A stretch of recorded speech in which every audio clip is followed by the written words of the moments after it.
समुंदर जितना खूबसूरत उतना ही अनप्रिडिक्टेबल और खतरनाक। सोचो तुम एक क्रूज पर हो, ठंडी हवा चल रही है और सब कुछ नॉर्मल है, पर फिर अचानक पानी का रंग बदलने लगता है और तुम्हें नीचे एक अजीब सी काली परछाई दिखाई देती है। फिर एकदम से हवा में अजीब सी गुनगुनाहट गूंजने लगती है, जैसे कोई आने वाला हो। अचानक से क्रूज बहुत तेजी से हिलने लगता है और लोग अपना बैलेंस खो देते हैं। एकदम से एक बड़ी सी टेंटिकल क्रूज के किनारे से टकराती है। पानी की लहर इतनी बड़ी हो जाती है कि लोग चीखने लगते हैं। कोई ब्रिज की तरफ भाग रहा है तो कोई रेलिंग को मजबूती से पकड़ने की कोशिश कर रहा है।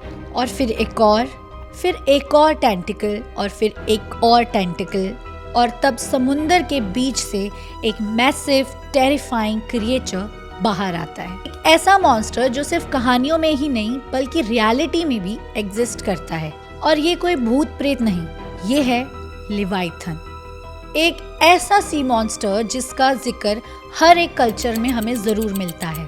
लेकिन क्या ये सिर्फ एक माइथोलॉजी है या फिर सच में समुंदर के अंदर कुछ ऐसा छुपा है जो इंसानी समझ के बाहर है? सो अगर आपको ये मिस्ट्री जाननी है तो तैयार हो जाओ एक थ्रिलिंग और out of the box discussion के लिए। ये है वाइल्ड कार्ड्स विद आशी, जहां बातें होती हैं थोड़ी सी वाइल्ड एंड थोड़ी सी अनएक्सपेक्टेड। बहुत सारे लोग मानते हैं कि लिवाइथन सिर्फ एक कहानी है, लेकिन दुनिया भर में कुछ ऐसे इंसिडेंट्स रिपोर्ट हुए हैं जो इसकी एग्जिस्टेंस को चैलेंज करते हैं। Brazilians fisherman encounter 2022। एक फिशरमैन ने अपनी बोट के आसपास एक मैसिव शैडो देखी and according to that fisherman एक ग्लोइंग आइड क्रिएचर उसका पीछा कर रहा था। ये एक वायरल वीडियो भी बनी थी, लेकिन एक्सपर्ट्स इसे कोई ऑप्टिकल इल्यूजन या कोई नॉन डीप सी क्रिएचर मान रहे हैं। Mariana trench exploration 1960।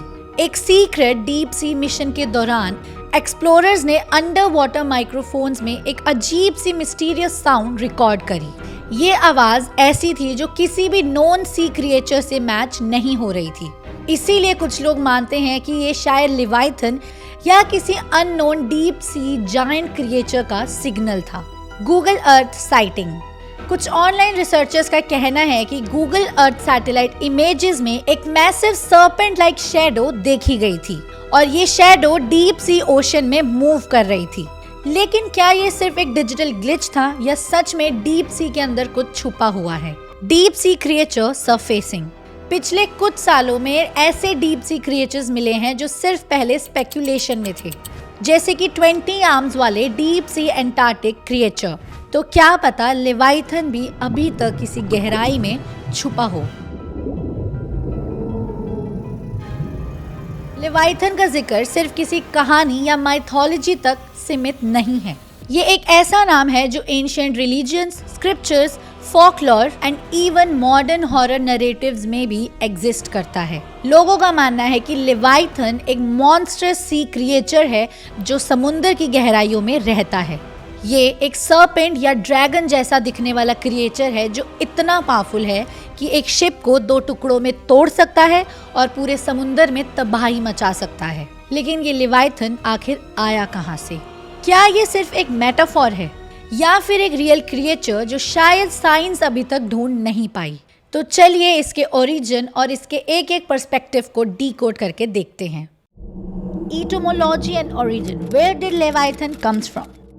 लिवाइथन का नाम आज की हॉरर स्टोरीज या एक मिथिकल क्रिएचर की लिस्ट से नहीं आया है। ये एक बहुत पुराना कॉन्सेप्ट है। ये वर्ड हिब्रू लैंग्वेज के लिव्याटन से आया है, जिसका मतलब है ट्विस्टेड, कॉइल्ड, यानी एक ऐसा क्रिएचर जो एक मैसिव सर्पेंट की तरह घूमता है। लैटिन एंड ग्रीक टेक्स्ट में भी इसका जिक्र लिवाइथन के नाम से ही किया गया है, जिसे एक ह्यूज मॉन्स्टरस ड्रैगन के रूप में डिस्क्राइब किया गया है। बिब्लिकल एंड रिलीजियस टेक्स्ट में ये क्योस एंड डिस्ट्रक्शन का सिंबल माना जाता है।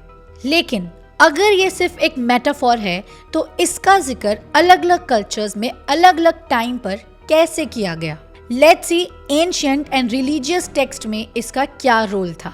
टुनक, जो कि जुडिज्म का एक सेक्रेट टेक्स्ट है, उसमें लिवाइथन का जिक्र एक डेंजरस सी मॉन्स्टर के वे में किया गया है, जिसे भगवान का दुश्मन भी माना जाता है। बुक ऑफ जॉब में लिवाइथन को एक powerful, gigantic and fire breathing monster के वे से डिस्क्राइब किया गया है जिसे सिर्फ भगवान ही मार सकते हैं। बुक ऑफ साम्स में ये लिखा है कि भगवान ने लिवाइथन को मारकर उसके टुकड़े कर दिए और उसके मांस को लोगों को खाने के लिए दे दिया। आइजिया चैप्टर 27 में लिवाइथन को एक ट्विस्टेड सर्पेंट या ड्रैगन ऑफ द सी लिखा गया है और उसमें यह भी कहा गया है कि एक दिन भगवान इस लिवाइथन को आकर खत्म कर देंगे। जुडिज्म में लिवाइथन ईविल एंड डिवाइन पनिशमेंट का एक सिंबल है, लेकिन क्रिश्चियनिटी ने इसे और भी ज्यादा टेरिफाइंग बनाया है। क्रिश्चियन बिलीफ में लिवाइथन का सैटन एंड ईवल फोर्सेस से कनेक्शन बताया गया है। मिडीवल क्रिश्चियनिटी में लिवाइथन एक मेटाफोर था ग्रीड एंड डिस्ट्रक्शन के लिए। थॉमस एक्विनस जैसे थियोलॉजियन ने ये कहा कि लिवाइथन एक सैटनिक फोर्स है जो इंसानों को भटकाने के लिए आई है। क्रिश्चियनिटी में लिवाइथन को हेल के 7 प्रिंसेस ऑफ हेल में से एक माना जाता है जो एनवी एंड क्योस का सिंबल है। मतलब लिवाइथन सिर्फ एक मॉन्स्टर ही नहीं, एक डिमोनिक फोर्स है जो सिर्फ फिजिकल डिस्ट्रक्शन ही नहीं, स्पिरिचुअल डिस्ट्रक्शन भी ला सकता है। नॉस्टिक टेक्स्ट में लिवाइथन को एक मैसिव सर्पेंट या ड्रैगन की तरह दिखाया गया है जो गॉड एंड डिवाइन ऑर्डर का दुश्मन है। यहाँ ये एक क्योस एंड डार्कनेस की एक ऐसी शक्ति है जो दुनिया में तबाही ला सकती है। यहाँ तक कि कुछ नॉस्टिक बिलीफ्स ये भी कहते हैं कि लिवाइथन एक ऐसी एंटिटी है जो रियलिटी को मैनिपुलेट कर सकती है और लोगों को एक फॉल्स रियलिटी में रख सकती है। तो क्या हो अगर लिवाइथन सिर्फ एक एंशिएंट मिथ या एक रिलीजियस कॉन्सेप्ट ना हो, बल्कि एक रियल एंटिटी हो जो समुंदर के अंदर छुपी हुई है। जब भी कोई मैसिव सी मॉन्स्टर की बात होती है तो साइंस का एक बड़ा सवाल हमेशा होता है, अगर ये रियल था तो क्या ये एक्सटिंक्ट हो चुका है? आप सबको कोलोसल स्क्विड और जायंट स्क्विड के बारे में तो पता ही होगा। ये दोनों एक ऐसे रियल क्रिएचर्स हैं जो 40 to 50 फीट तक बड़े हो सकते हैं। और जब रियल सी मॉन्स्टर की बात होती है तो मेगालोडॉन को कोई भी भूल नहीं सकता। ये एक मैसिव प्री हिस्टोरिक शार्क था जो 50 to 60 फीट बड़ा था। ये सारी चीज़ें, ये सारे पॉइंटर्स हमें ये चीज़ अभी भी रिमाइंड करवाते हैं कि हमने सिर्फ अभी 20% समुंदर ही एक्सप्लोर किया है, यानी कि 80% समुंदर अभी भी एक्सप्लोर करना बाकी है, जिस वजह से अभी भी हमें नहीं अच्छे से पता कि समुंदर की गहराइयों में क्या है, क्या क्या छुपा हुआ है और आने वाले फ्यूचर में क्या क्या हो सकता है। तो क्या पता डीप ओशन में कुछ ऐसा हो जाए जो हमने अभी तक देखा भी ना हो। आज भी deep sea diverse and submarines ऐसी चीजें ढूंढ रही हैं जो हमारी समझ से बाहर है। मेरा मानना है कि पहले अगर इतना कुछ समुंदर में एग्जिस्ट करता था तो क्या गारंटी है कि आज भी वहां कुछ छुपा नहीं है। इस पर आपके क्या ओपिनियंस हैं कि क्या ये सिर्फ एक मिथ है या फिर सच में डीप सी ओशन में कुछ छुपा हुआ है? हमें कमेंट करके ज़रूर बताना। एंड ऐसे और वीडियोस के लिए subscribe to my channel. And हाँ, इस वीडियो को लाइक कमेंट शेयर करना मत भूलना। हम मिलेंगे ऐसे ही और अच्छे टॉपिक के साथ नेक्स्ट वीडियो में। एंड अगर आपको कोई स्पेसिफिक टॉपिक के ऊपर वीडियो चाहिए तो हमें कॉमेंट में ज़रूर बताना। Till then be safe, be kind, toodles.